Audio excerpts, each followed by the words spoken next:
good morning, good morning, good morning, good morning, people of LinkedIn. Good morning, beautiful folks, on this very dark, grey, rainy morning here in the UK. Good morning if you are watching us on YouTube as well, because we're now live on YouTube as well.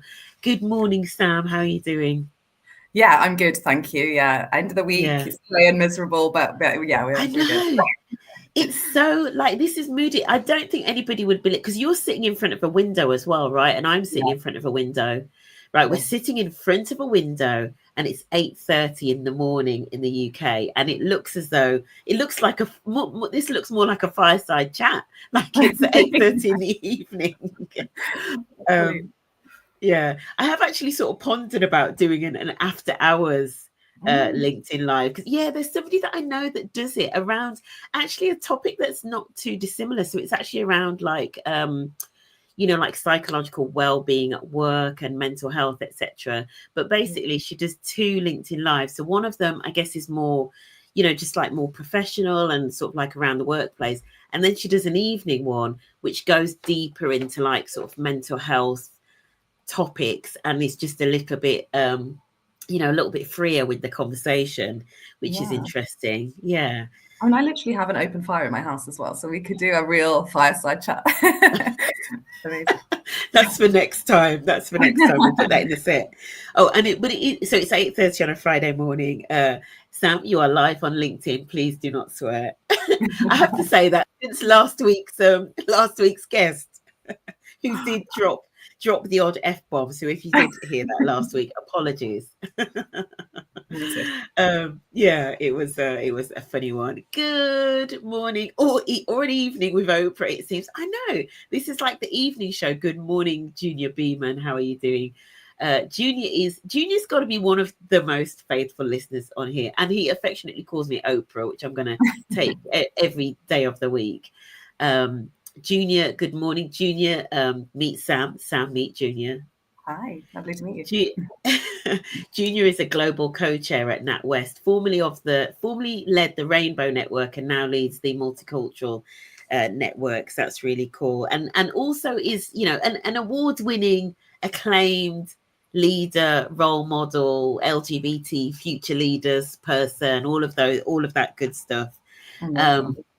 Yeah, incredible. And we've also got so if you're joining us live, please do say good morning in the chat.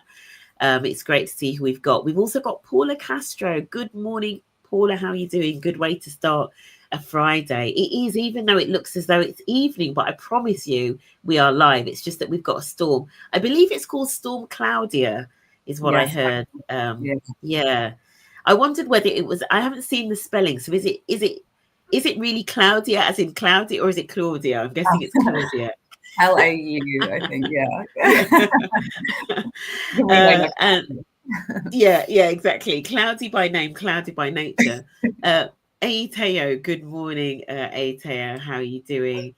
And of course, the incredible good morning, happy Friday. I'm not sure who that is. I because I can't quite see that name. Good morning, Pauline Isherwood, joining us from north of the border.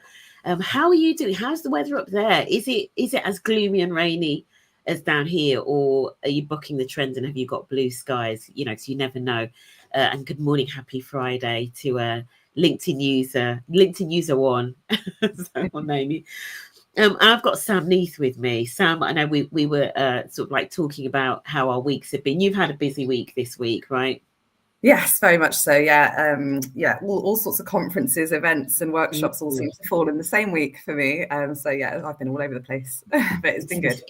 It's the season. It's the season. But we were saying actually that when you work in this field, and I know most of the people that we've got on do, there is something about, because it's such a fast moving field anyway, fast moving discipline, the one of inclusion, etc. You do often have to be, either attending things or going on courses or attending roundtables just to kind of find out what's the latest, and more importantly, actually, what are people doing about it. So based on whether it's legislation, etc., that's come out, what are people actually doing, and how are organizations responding. Good morning. How do I pronounce your name? Is it Fianala? Is it Fianala? Is that how I pronounce it? Fianala Power. Please do correct me if I pronounced it incorrectly. Feeling you in the weather. We're under an orange rain warning in Wexford Islands. Oh, it's the UK weather. It's UK and Ireland. It's gloomy skies this morning. Good morning from the West Midlands, and it's Rebecca. Good morning, Rebecca. Really good to have you with us. I've got with me Sam Neath, and Sam. We've got a tradition on here where where I get ChatGPT or Claude sometimes actually to read out the to create the bio for my special guest. It's dry in Scotland. See, bucking the trend. We've had non-stop rain for days, but it's now dry. They've sent it down south. So this is what ChatGPT wrote for you today. I'm joined by Sam Neath, Global Culture and Inclusion Manager at SLR Consulting.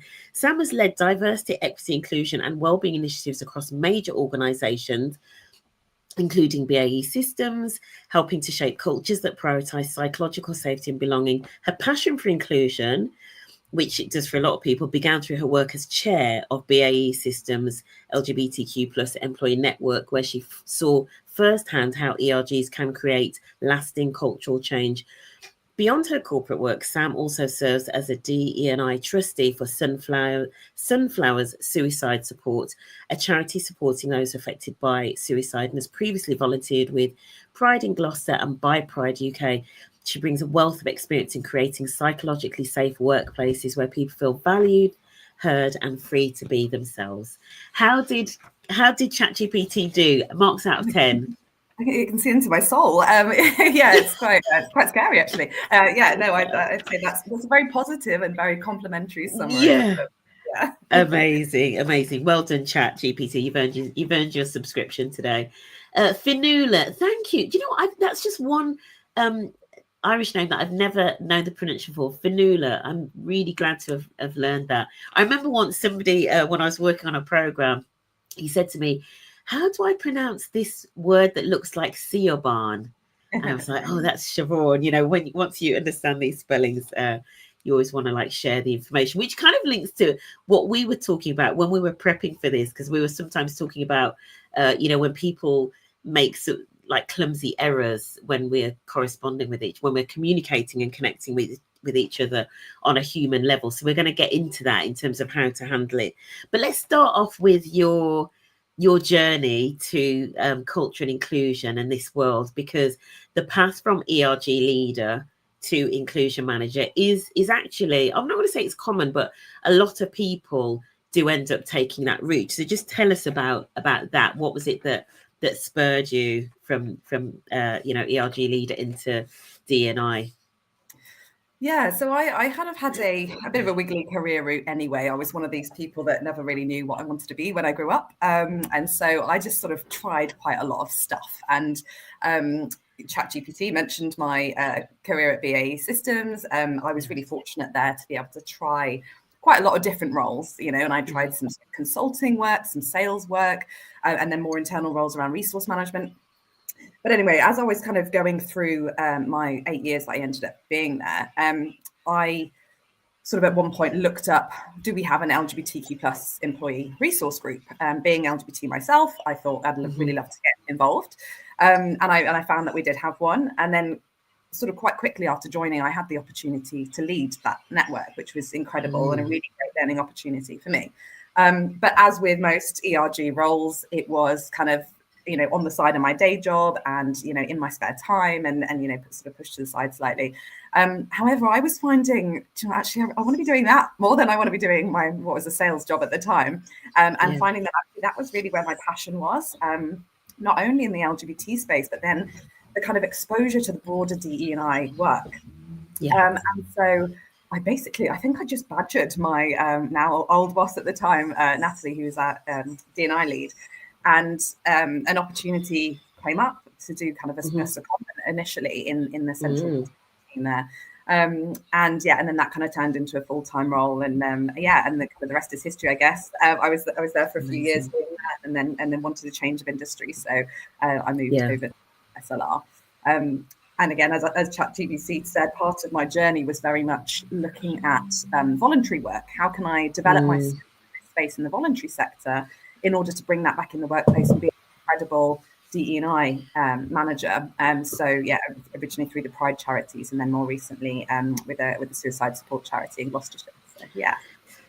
That's really interesting. I was literally about to ask you, what did you do to almost like, I guess, round out your skills? Because there's one thing going from like leading one particular ERG with an identity that typically, aligns with your own like lived experience, and then going to then the broader like inclusion and culture work where you have to then look after everyone, and actually, you have to have other things in your toolkit, like employment law and all these other kinds of things. So I was going to ask you how you rounded out those skills. Really, did you, in addition to that, was there any other kind of like training or anything formal? What would you recommend as almost like, I guess, having that biggest experience in terms of equipping you to do the broader inclusion role, coming from being an ERG chair? Just really curious, and I think it would be really relevant to a lot of people listening today.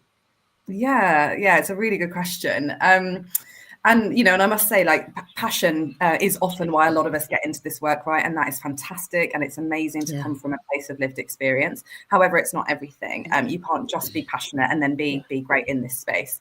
And so when I was sort of identifying that I wanted to go in this work, I definitely used the charity sector as an opportunity to learn more. That was quite specific within LGBT, though. So I also, though, found that the previous experience I'd had was really, really relevant.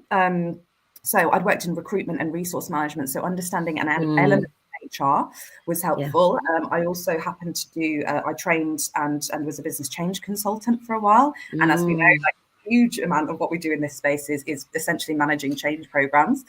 And even my sales work to a certain extent, it's about building relationships with people. That was always a really common thread through my work. So that was all really fortunate and genuinely has come together to help me be the best kind of D&I or culture leader now. Additionally, I did come across a course. It was a level 7 course in equality. God, what was it called? I can't remember. It's around like strategic approaches to equality, diversity, and inclusion. I think. I studied that again in my spare time, which was a really helpful qualification, and I really was able to apply that to the workplace as well. So great. I love that. A little bonus conversation there for anybody, because I know we've got quite a few network leads on this. So good morning, Andrea Southall, who I know a former network lead at RICS. Interesting the things that you mentioned there, and obviously passion is great. But it's not enough, right? And the skill sets you mentioned. I mean, obviously, you already had a little of the HR kind of background, business change, some of the other skills that I often hear of. And please do feel free to drop some in the chat. Those of you that maybe have made this sort of transition, but things like behavioral psychology. So these are all like the tools, alongside the equality and equity piece and employment law as well. These are all the tools that we need in our toolkit, right? Especially if you're going from like an ERG role into that broader role. Right, we're going to get into psychological safety because it's a real, it's something that you've really sort of like, I don't want to say niche down into, but it's a real sort of, I don't want to say passion, but it's an area that you feel is really important and quite critical to this work. You sort of almost like see it as foundational to what a lot of the work that we do around inclusion and culture. So before we get into it, how do you define psychological safety, and why is it so important now more than ever? Yeah, sure. Well, without trying not to quote Amy Edmondson, I'd say, it's a space where we've got empathy, we've got transparency, we've got trust, and we've got curiosity. And essentially, it's about creating that place where people can speak up. And we use this terminology, speak up, quite a lot. And what does that really mean? Essentially, it's about people being able to kind of be themselves, sharing their ideas, challenging, asking questions, and admitting mistakes, all of those kind of things. And sort of try to apply this to a personal life context. And if we all think about this, we have psychological safety mostly in our personal lives. So we'll always have that group of friends, our partner, our family, and you don't have to think twice about what you're saying. You might have conflict sometimes. You might often want to share your weirdest dream that you just had. You ask meaningful questions of each other, and you do all of that without thinking, "Oh God, if I say this, am I going to be punished or humiliated or ignored if I do this?" You know, and so as much as where it's possible and appropriate, we really want to make people feel that they can be themselves and do that when they're at work. And in terms of the benefit and why this is so important, I'd say, I mean, psychological safety, I think, has always been important. It's kind of a newish terminology that we use quite a lot. It's a bit of a buzzword at the moment, but it's always been important. Ultimately, I mean, it's beneficial from a kind of well-being and inclusion space. And as you said, you know, for me, it's really foundational to create those feelings of inclusion and well-being. But also, it's just really beneficial for a business. You know, I think we can all think about what it's like when you can show up and do your best and you're excited to be part of something, excited to be part of a business. If you don't have psychological safety, you can't really do that. And I'd say particularly at the moment, we're in a really difficult time. We're in a world of polarization. It's exacerbated by the social media platforms and algorithms and all these media forms that we have, you know, in our faces every day, and it's creating division. And you know, what psychological safety does is enable us to have that space where people can share really openly and debate and be respectful from each other and have those differing views, but use them to come to positive outcomes rather than separation, arguments and hatred between different groups. Absolutely. Yeah, no, definitely. And as you were kind of like talking through the definition of the psychological safety, there's that lens of psychological safety for the individual and what that means in terms of, you know, the individual's experience and being able to bring themselves to work and do their best work and share their ideas and their thoughts freely. And it also got me thinking about, I mean, there was a great book many years ago. It was called Willful Blindness, I want to say it was called, but it was basically about how in corporates, almost like when people have views that are, you know, maybe go against the majority, but it's a view that, oh, the company's maybe doing something wrong, or that you know, course of action isn't correct, and people are afraid to speak up. You know, often there are, you know, really sort of devastating consequences. And so I believe this book was called Willful Blindness. It's many years ago, but it linked back to, it just made me think, as you were describing the definition of psychological safety, when you don't have that sort of environment where people can speak up, and for example, things are going very wrong, and it doesn't have to be like in terms of like personal, but in terms of business performance, you know, or there's a planned strategy or a planned approach to something, and actually people can see that it's not going to work or they've got issues with it. Creating an environment where people can speak up and say, I don't think that's going to work, is really important. Right? Yeah. So, you know, it has real, you know, not only does it affect like, you know, people and our sense of self, but it can have real sort of business and commercial consequences as well for organizations. So it's quite interesting. But it links to something I want to get onto, something that you mentioned, which is this thing around, you know, this balance between psychological safety to speak freely and almost like the freedom to completely be yourself, even if you're offending somebody else, right? So even if you're, you know, even if you're going to offend or you're going to say something that somebody's going to find an offensive. So I was just talking off air before we started. There's been a podcast released this week by New York Times, which some people may have seen. And I think the title is something like, well, it was originally called something like Have Women Ruined the Workplace? And then I believe it was changed to something like Has Liberal Feminism Ruined the Workplace? Because they got so much backlash. But that was a really good example of somebody giving a view, and actually, and having listened to the whole podcast, they're talking about behaviors in the workplace and things that have changed in the workplace, and the role that potentially women and or liberal feminism or feminine energy, however you want to describe it, has had. And so they're sharing this view, and it's caused complete uproar. So I guess that's probably a really good example of, you know, somebody comes to work with a very unpopular opinion and potentially quite offensive. Just what are your thoughts about that in terms of, you know, how organizations manage that, you know, and manage those spaces? Yeah, God, the old free speech argument, isn't it? And this is it's so difficult to get this right, and we talk in the D&I space all the time about bringing your whole self to work, right? But do we really mean that? Yeah. What if that whole self is coming through as discrimination, if it's genuinely harmful to other people and causing like unnecessarily and really negative conflicts? And and how do you tell people to be themselves while balancing that? And at least in an organizational context, I'd say that's why we have, firstly, laws, the legislation, but also our policies and things like our values, kind of cultural statements, codes of conduct, that ultimately underpin how we expect people to behave in the workplace. And so it's kind of about using those policies and things to draw your red lines. What is an appropriate version of your whole self to be in the workplace, and where is it not? And where are we going to say no, zero tolerance towards that? I mean, ultimately, I think at a personal level, whether this is in work or outside of work, I think we could all benefit from just taking a pause and asking ourselves, if I share this view, is it going to cause someone else to be genuinely hurt? Could it be considered discrimination if I share this view, or particularly if I act on the view as well? So if I treat people differently because of that view.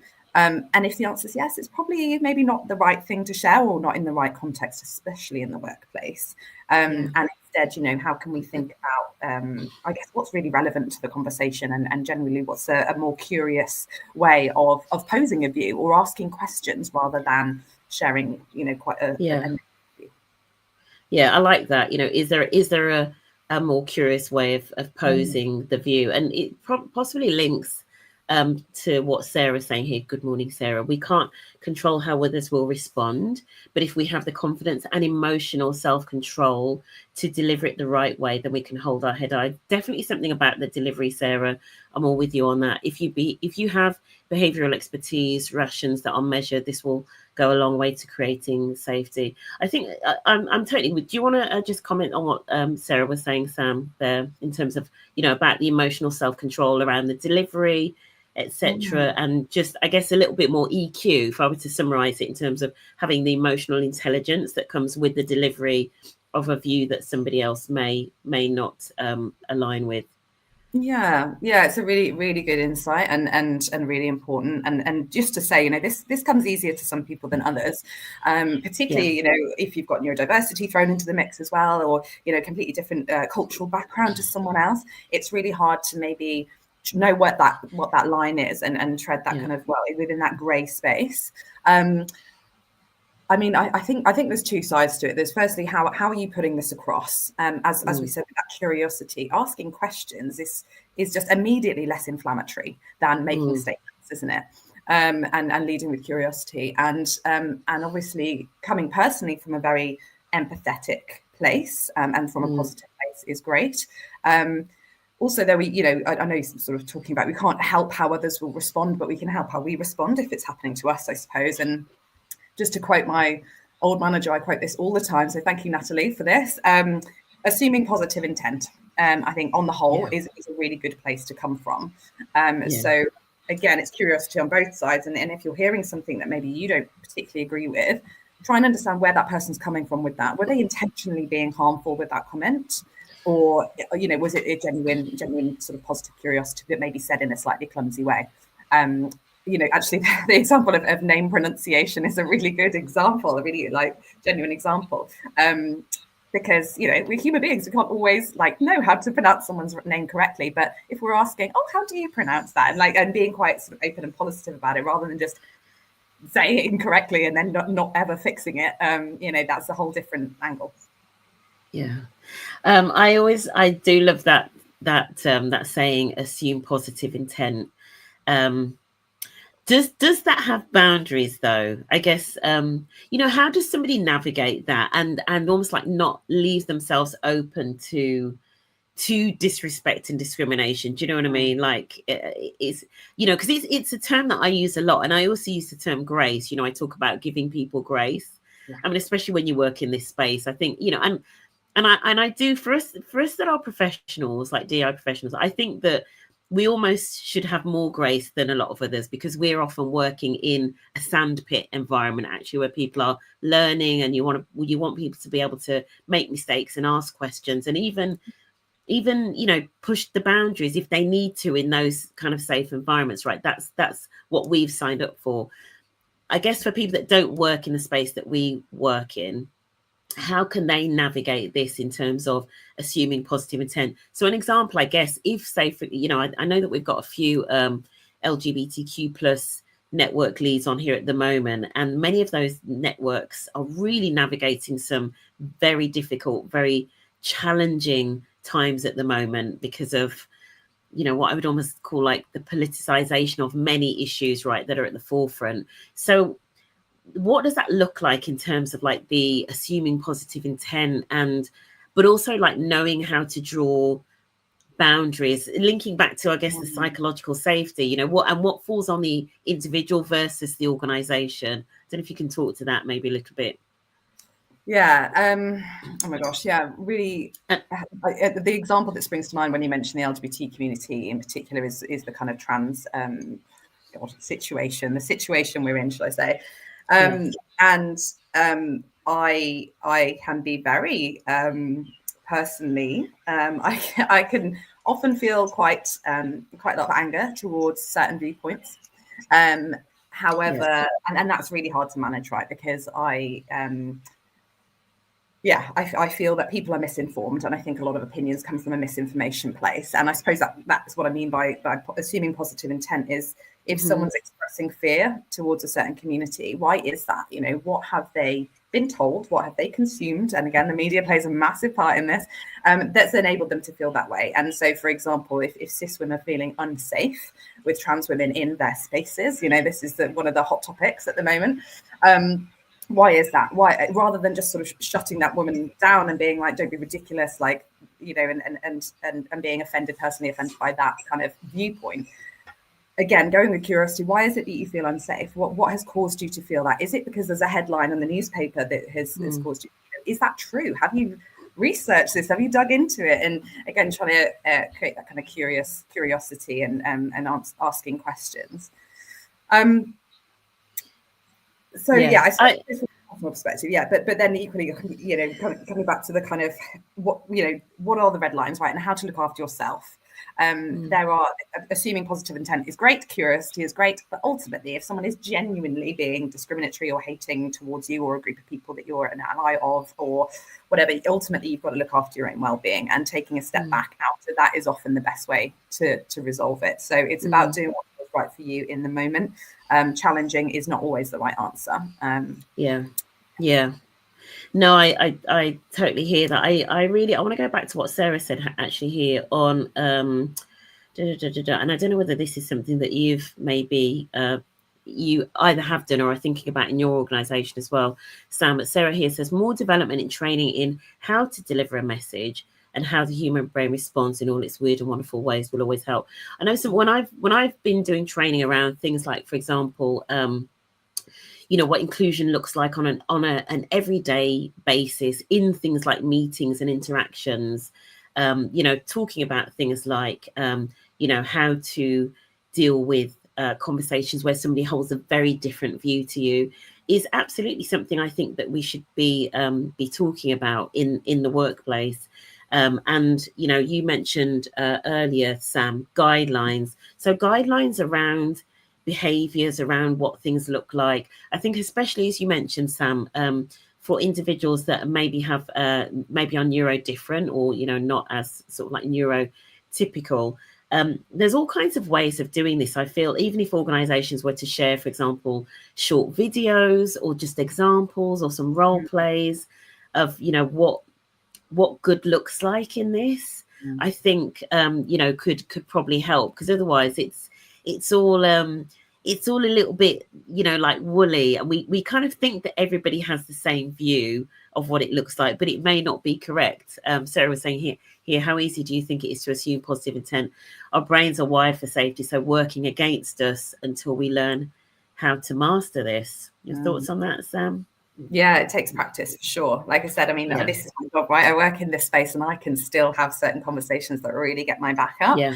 I really, Yeah. I feel quite defensive over, and yeah, and that's probably never going to go away. Like that is a natural human response, of course. But practice really is what I'd say is, and again, you know, taking a moment, take a breath, and think, how can I phrase my response as a question and be curious and have an open. We talk about growth mindset and actually related to the training sort of side. You know, how do we instill the importance of that growth mindset and you know, and that curiosity? It's absolutely. One of the things that I want to mention as well, because I know we've got one or two network leads on here. We had a check-in last week with a handful of LGBTQ plus leads in the UK, and particularly around, for example, you know, these issues around gender. We talked about for the ERGs, and I know Paula has mentioned the importance of ERGs around, I guess, you know, how we create this psychological safety and how we can support people in terms of like responding to these sorts of conversations. And we've got lots of conversations, you know, we've got conversations affecting the LGBTQ plus community. We've got a lot of conversations around immigration, Islamophobia, anti-Semitism. You know, there's just like everywhere, like you know, lots of ERGs are facing these groups. But one of the things we talked about, I guess, was the importance of allies in some of these difficult conversations. And I guess actually thinking about it in terms of an ecosystem, if I call it that, an ecosystem of psychological safety. Potentially, if you have to take a step back, because, you know, as Sarah was saying, the brain wiring does make it quite difficult actually to always, you know, be that bigger person and all of that when you're, you know, sort of facing what feels like, you know, personal attack. But I think this is where allies can support. And when I say allies, I mean even like at the ERG level. So we've been really encouraging women's ERGs to be supporting LGBTQ plus allies at this moment. So, you know, the women's ERGs can have those conversations maybe with the individuals in the organization that are concerned around, you know, women's safety, the sort of like gender critical beliefs, etc. And they could have those conversations and drill down into the why and, you know, all of that, because it doesn't affect them so personally. Do you know what I mean? But they can do that in a way where they are still being allies to the other networks. That's something we've talked about, you know, using you know, your fellow ERGs and peer ERGs to support you in some of these difficult conversations, almost like to take some of the emotion out, to encourage people to, you know, look at the facts and hold these conversations in a way that's respectful. So yeah, that's just one of the ideas I'd throw out there. Yeah, and we, you know, often ERGs and employee networks have this, how we talk about the kind of emotional burden almost of being that spokesperson for that group, and often having to put yourself out there and do the education and the sharing of the lived experiences and stuff. Actually, the more that you can use your allies to help you, you know, it reduces that toll. Yeah, definitely, absolutely. We've talked a little bit about ERGs, actually, that's come up. And before I go on to the next question, we're going to talk about is what leaders can be doing. So what senior leaders in an organization can be doing. Paula said here, I love that you're talking about allies. Sometimes people do not join certain groups because they think they do not belong in them. Most times we can learn a lot just from joining these groups and learning from their experiences. Absolutely. And, you know, I was literally saying this on a call to somebody yesterday, and we were talking about the structure of their ERGs, and I was like, you know, all groups really should be, you know, such and such a group plus allies. Allies should feel welcome in all of the groups, even if a particular group maybe holds some sessions that are closed for very sensitive reasons, you know, where they're dealing with very sensitive topics. But for the majority of them, Paula, I'm totally with you in terms of most of these groups should be open, and it should be quite clear that they're open to allies. And then, you know, in situations like this is where the allies then really have a chance to really step up, because being an ally is a verb, right? It's a verb, not just a noun. So yeah. What are your thoughts on that, Sam, in terms of how to really get allies involved with ERGs? Yeah, I mean, as you know, we for SLR context, you know, we've got 9 employee networks. All of them obviously are focused on different topics, but that we clearly state that they are open to everybody. And actually letting people know they can join more than one is often a challenge. I don't know if other people have this. They think, well, I've got to pick one. And absolutely, we've done some training and workshopping on this as a group of employee networks to sort of say, how can we ensure we've got that space that's open for allies, almost defining what an allyship model is. You know, like you said, it's a verb, it requires proactivity. So we kind of had this sort of 4-step, you know, what does allyship mean? And it very much starts with learning, you know, and learning starts with being a member of an employee network. And kind of what that journey looks like is absolutely vital in what we do. And I know we'll kind of come on to leaders specifically, but how can we particularly engage that leadership and line management community as well? Because, you know, they're kind of, you know, they have a lot of burden actually almost to be allies to every group, because they don't know who's in their team. They could have, you know, hopefully a really wonderfully diverse team. How can they show allyship to everyone in, you know, in that sense? Absolutely. Yeah. And the as you call it, the burden on leaders, I guess it's kind of what they're paid for, right? But it's a burden in terms of like an EQ level. It is a burden, especially if they haven't like had the training, or it doesn't come naturally to them, or, you know, for example, if they are neurodiverse as well, it may well be a challenge. But what is it that leaders can do around this in terms of setting the tone for, you know, openness, open dialogue, authenticity, you know, bringing your whole self to work, etc., but making sure that it feels safe? How do leaders kind of create that balance? Yeah, I think there's a few things that leaders particularly can do. For me, it starts a lot with role modeling, leading from the top. You know, and you know, we talk about this in our psychological safety training, but the importance and the benefits you get from leaders being open and authentic about themselves and their own human, messy selves, it really helps others to do that. We literally see it when our employee networks do like webinars and have conversations. If you've got a senior leader on there, and we've got sponsors, for example, for each network, sharing their story and sharing their experience, you know, it really just makes people think, oh God, okay, I can talk about this. I can, you know, share my view as well. It's so powerful, and it really, it kind of demonstrates that even from the top of the organization that this is encouraged. So I'd say that, you know, that role modeling is kind of number one. Secondly, creating the right routes and the right spaces for people in your business. So often a barrier to psychological safety is that people just don't know where to go. Or they only, you know, they think, do I go to my manager, but I'm not comfortable going to my manager. What are those other routes? Employee resource groups, obviously a massive, amazing route for people and to have that safe space to share. Things like mental health first aiders, people team, you know, to be a bit more structured with it, and line managers. And also, we don't love anonymous reporting because it doesn't necessarily signal psychological safety if people feel that they need to be anonymous. However, it is a route, and, you know, that should be provided for people. So yeah, create those routes and those spaces, because not everyone is going to be comfortable going to the same place with their feedback, ideas, etc. Yeah, I love that. Yeah, and I love what you said about senior leaders sharing. You know, I know some organizations do this really well, and they sometimes do, for example, if there are what I call, you know, big set pieces, whether that's like a big town hall, or, you know, some organizations have like monthly team briefings with, you know, some comms that are sent down from the top, and then each local manager sort of customizes it, whatever. But in many organizations, they some talk about having, some call it an inclusion moment, some have like a health and safety moment, whatever it be. But I think it is a real opportunity for leaders, as you say, to maybe bring a little bit of vulnerability, and maybe even to mention some of these you know, some of these topics that are kind of out there and the rest of society is talking about them. But I know in some organizations are almost saying, we don't want to be political, but the reality is politics is just, at the moment, it's just seeping into every facet of our lives. And I think some of that is, you know, as you were saying, like linked to like social media and the algorithms and all of that. So I almost think that, especially, you know, if the training has been given to these leaders, and it links back to some of what Sarah was saying, the training that's been given such that, you know, a leader can sort of stand up and acknowledge. So, for example, when there was like flags everywhere, right?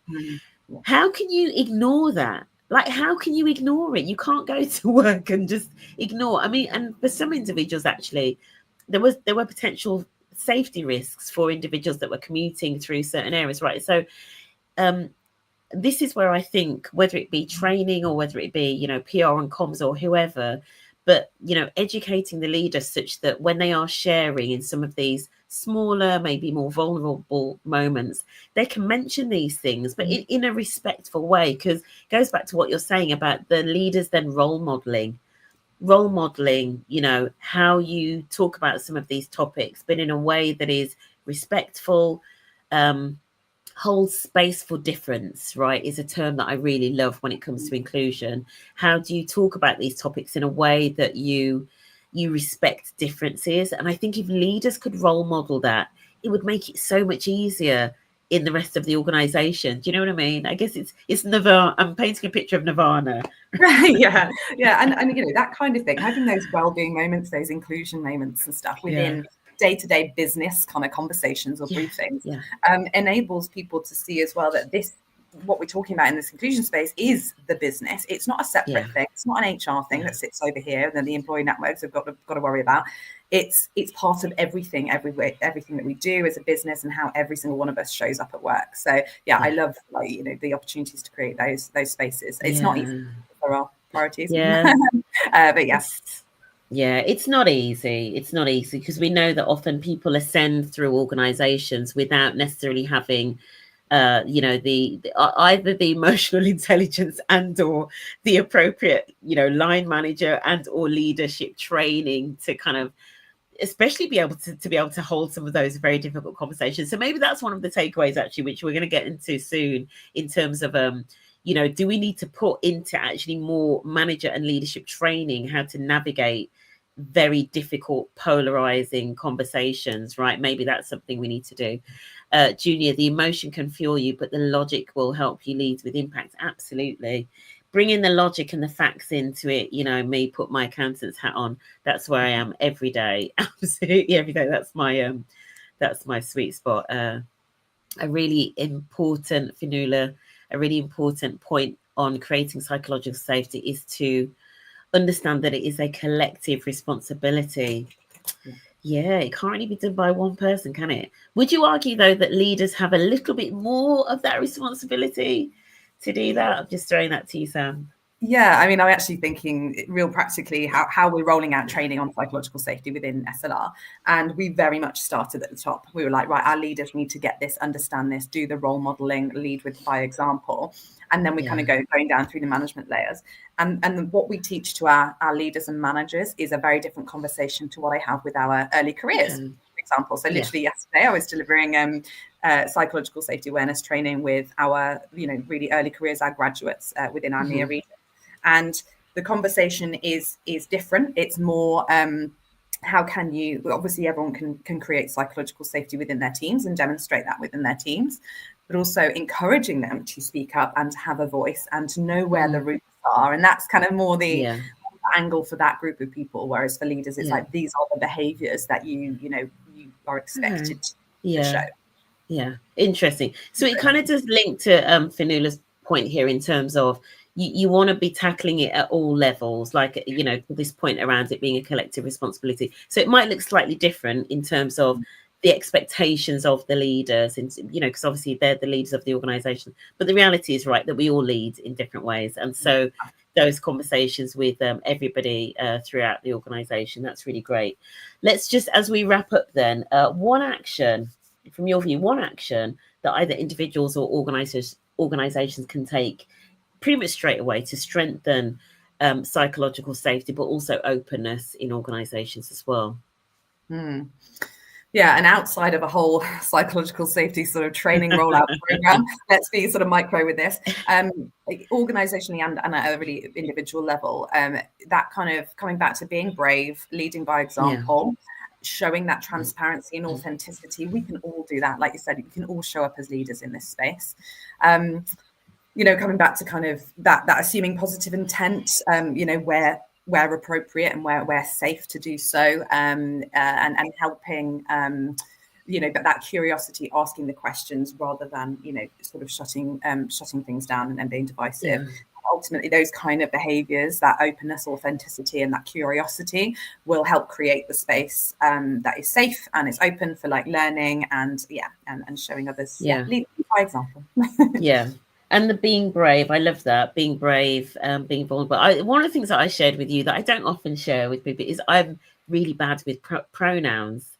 I say maybe I'm being a little bit too harsh on myself, but I can be quite bad with things like that. And I've tried various strategies, but that being brave and sharing some often where we make mistakes. So for example, if I misgender somebody or one of the other examples we talked about before we in our prep call was the whole "where are you from" question, right? In terms of how you handle things like that, and there is just this thing around, and I'm sure it's something you cover in your psychological safety awareness training, but understanding how to deal with interactions that aren't perfect, right? Because none of us is perfect anyway. So understanding how you deal with those reactions, with those interactions where it doesn't go as you planned and you maybe put your foot in it, how do you apologize? How do you sort of just handle it gracefully on both sides and respectfully, and kind of try to repair that bridge? If you think that a bridge was broken,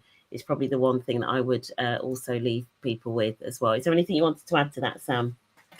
Yeah, no, I agree. And we can if coming from genuine mistakes such as that, and I think I gave an example of I'm genuinely curious about where people are from, and how do you ask that question firstly in a way that's kind of respectful and polite? It's there's a very big difference between, oh my goodness, what's your heritage, versus oh, but where are you really from? There's really different in the tone there. So yeah, it's and then kind of correcting that almost. I feel like sometimes over apologizing can maybe make things not worse, but it can make a big deal out of it. Actually, I think most of the time people just want to, oh, I'm sorry about that. I'll get it. Oh, yeah, I'll try and learn for next time, and then move on. I think there could be really short, simple interactions that can just improve people's experience. Yeah, amazing. Sam, if where do you live mainly online? Are you mainly on LinkedIn? If people want to connect with you and sort of follow up with the conversation, where's it best to get hold of you? Yeah, absolutely. LinkedIn is great. I'm sometimes terrible at reading my LinkedIn messages, but no, please do connect with me and reach out if you want to continue this conversation, of course. Yeah, amazing. Sam, it's been so lovely having you. And I feel as though we could have gone, we could have gone into quite a few rabbit holes, but we kind of kept it on topic. So thank you. But thank you so much for your time.